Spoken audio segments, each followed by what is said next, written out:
me tell you this. One of the reasons people don't know what I'm saying is because traditional, I hope this doesn't get me in trouble. Listen to me.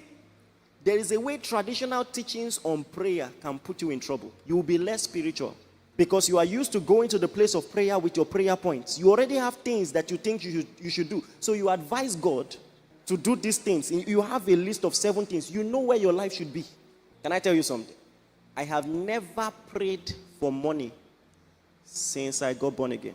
Never. God bless me. Let me do this. Is it not your work?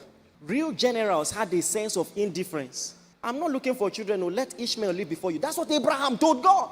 It was God who said, no, I will give you a child from your loins. It was God who took him out in the cool of the day. Can I tell you, I don't struggle for anything. Do you know that in the history of this ministry, there were churches, when I knew the cloud had moved, oh my God, one of the fastest growing churches we've ever had in the history of this ministry.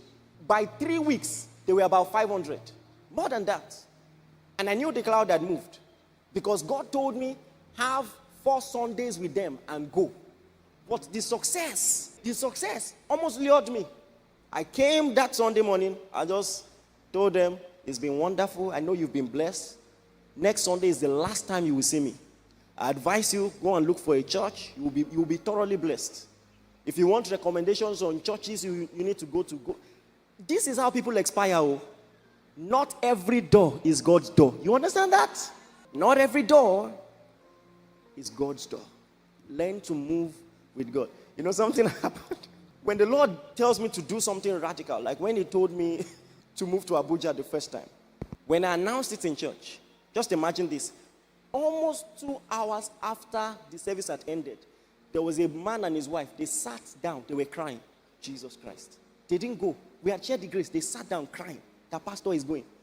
I was watching them from behind. I said, Lord, please tell me again. Am I supposed to go? See, I'm breaking heart. So am I supposed to go? So they almost made me rethink. If not that I knew I had heard the Lord.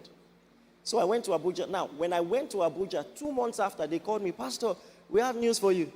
I said, what? They said, we are relocating to Canada. I said, if I disobeyed God because of you, you mean as you were crying, you don't apply? Hey, you get plan B. You see, obey God, obey God, obey God.